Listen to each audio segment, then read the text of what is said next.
Kita ulang kembali sejumlah berita pilihan dari Bali.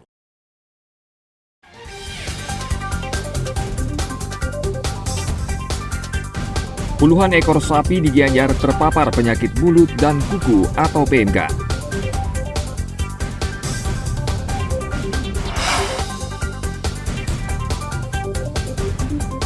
Polisi menetapkan 9 tersangka pembakaran dan perusakan rumah di Dusun Batu Gambir, Desa Julah, Tejakula.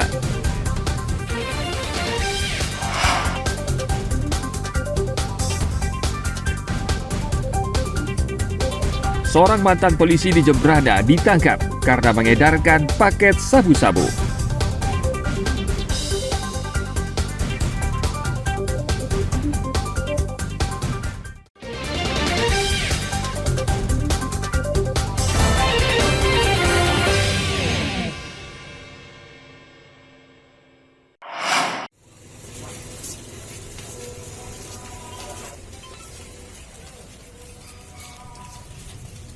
Polisi menetapkan 9 tersangka pembakaran dan perusakan rumah di Dusun Batu Gambir, Desa Julah, Tejakula, akhir pekan lalu.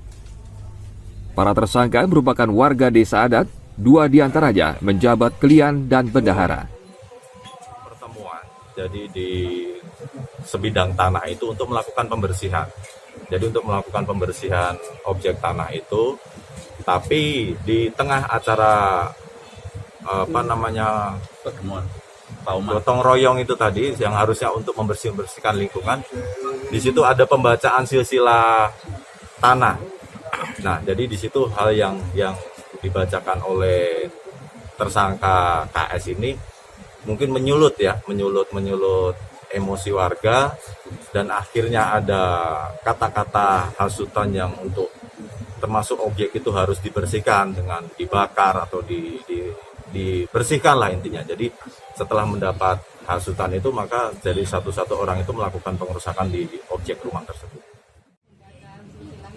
7 tersangka dikenakan pasal 170 KUHP tentang kekerasan dan pengerusakan dengan ancaman 5 tahun penjara.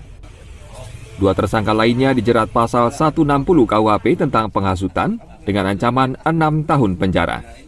Pembakaran dan perusakan rumah ini terjadi awal Juni lalu. Kasus ini bermula dari sengketa lahan antara beberapa warga di lokasi kejadian dengan Desa Adat Julah. Sengketa lahan ini masih berlanjut di tingkat Mahkamah Agung. Tim liputan melaporkan dari Buleleng.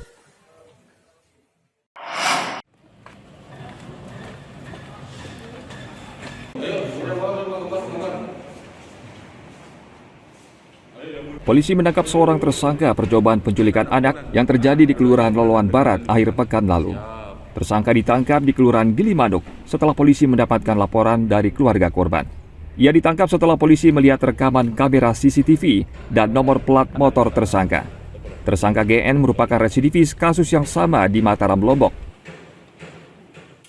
Kami bersama tim juga melakukan olah TKP, menelusuri pemeriksaan saksi-saksi, dan juga berdasarkan rekaman CCTV, akhirnya kita amankanlah pelaku di Gilimanuk.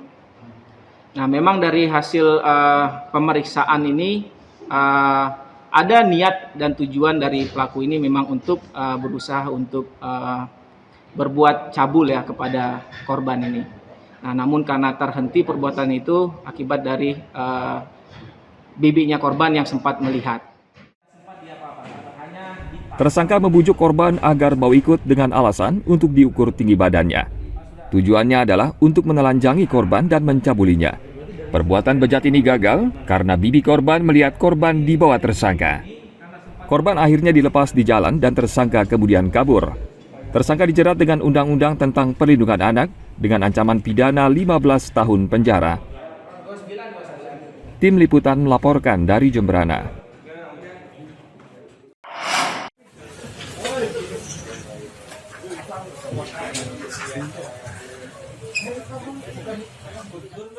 Tersangka IB ditangkap polisi di rumahnya akhir pekan lalu.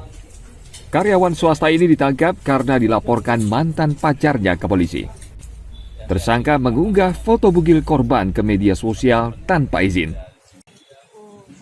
Kopiannya masih banyak. Atas nama Iqbal Barokah, dia pada tanggal 20 Mei 2022 memposting suatu unggahan yang di situ ada foto korban yang bugil. Foto korban bugil di sini, mereka ini dulu pernah ada kedekatan, jadi boleh dibilang pacaran ya. Jadi pacaran, karena Mas Ival ini sakit hati, jadi dia memposting foto korban ini di halaman Facebooknya. Tersangka mengaku sakit hati ditinggal kekasih yang dicintainya. Tersangka dijerat Undang-Undang Informasi dan Transaksi Elektronik dengan ancaman pidana 6 tahun penjara. Tim Liputan melaporkan dari Buleleng.